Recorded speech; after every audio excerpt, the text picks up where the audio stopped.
I'm Ed Kelley, editor of The Oklahoman. Congress has gone home for August, and they're getting an earful from their constituents. To talk about this town hall phenomenon is Chris Casteel, chief of the Oklahoman's Washington Bureau and a frequent contributor on News OK TV. Chris, you've covered politics for a long time. You've been in Washington now for nearly 20 years. What has surprised you, if anything, about the town hall meetings in Oklahoma or elsewhere so far? Well, definitely the attendance. Mary Fallon had 1,300 people in Oklahoma City last night, had to do 2 of them instead of the one that she planned. Right. Senator Tom Coburn has had to move 3 of his, I believe, now into bigger venues because of the attendance. I just got an email a little while ago from Congressman Tom Cole's press secretary saying they've had to change venues for a couple at the end of August because of the expected attendance. I mean, it really is, as you mentioned, a phenomenon.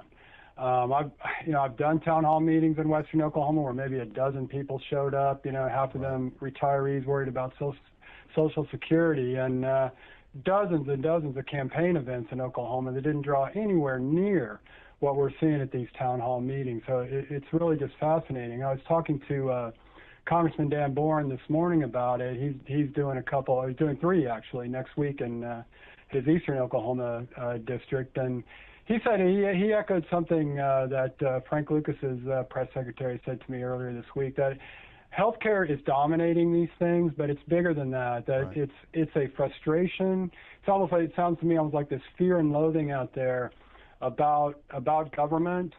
About government spending, about government control, about the economy, Right. The unemployment and the uncertainty, the anxiety, and it's all just kind of dovetailed into this health reform issue that's bringing out these crowds who really just want to address it all.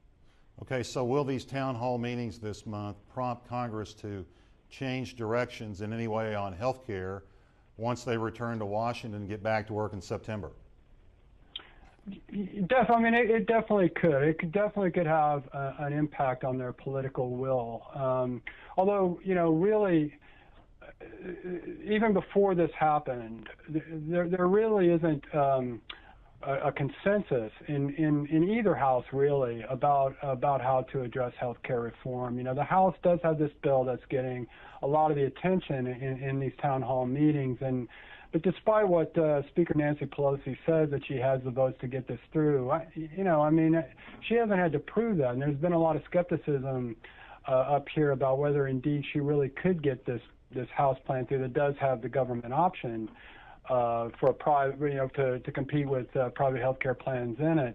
On the Senate side, they have really just been at loggerheads. I mean, they were not even able to come to even an informal agreement among these 3 Democrat, 3 Republican senators that have been trying to hash something out, and they basically ruled out a public option already. So there isn't the consensus up here that maybe a lot of people think that there is for a certain route to health care reform. So I'm not sure that everybody left town thinking, well, when we get back, we'll pass this, and now Right. when they come back, they'll go, oh, I don't know, because there was so much uncertainty before they even broke. But yeah, I think in our paper this morning, there's kind of an interesting editorial about how 15 years ago, David Boren, now the president of OU, was in the U.S. Senate and criticizing the Clinton Care proposal back then in the first term of Bill Clinton's presidency. And, since then, and now Dan Boren, his son, is up here